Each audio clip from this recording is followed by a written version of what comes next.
Aivar Kuusmaa, kas saab just öelda, et jackpot mõlema uue välismängija kohta, aga no, mida oskaks paremat praegu tahta selle Valga mängu põhjal?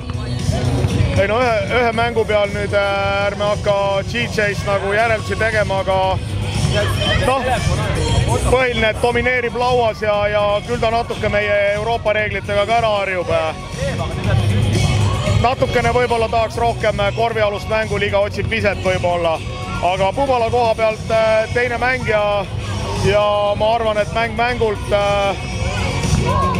hakkab ta nagu ülesmäge minema. No tänase mängu võtmehetk ja raske hetk oli kolmanda veeranda lõpupoole, kolmanda veeranda teises pooles. Ma ei tahaks nüüd ülekohtune olla, aga ma ei näinud rasket hetke, et selles mõttes no olid seal 4 peaga probleemid, aga mul ei ole enam 2 pikka meest, mul on nüüd 4 pikka meest ja selles mõttes koduväljakul kodupublik toetas, ei näinud, et oleks väga niisuguseks närviliseks läinud. Nüüd ongi sul olemas selge rotatsioon tegelikult meeste hulgas hetkel? Jaa, rotatsioon on väga hea ja ma võin isegi öelda, et ma võin paigutada oma 13 mängijat, kes mul on rotatsiooni niimoodi, et mul on iga koha peale 2 mängijat pluss 1. Järgmine mäng on juba Balti liigas Nevesise vastu, oluline mäng?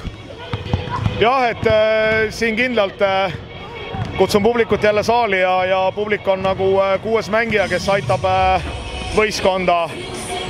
Raske saab see mäng olema, sest Nevesis on täiendanud oma ridu uute meestega, uus peatreener on uus käekiri, aga ma usun, et mitte midagi võimatut ja kui publik tuleb aitab, siis proovime siis esmakordselt ka Balti liigas jõuda play-off ringi.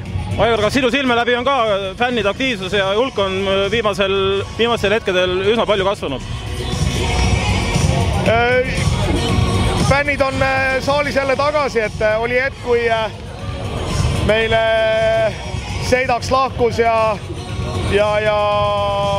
siis rahvast jäi vähemaks, aga täna oli jälle rõõm tõdeda, et fännid on tagasi ja ma arvan, kogu võistkonnale teeb see siiralt head meelt. Aitäh, Aivar, ja järgmise võiduni! Aitäh!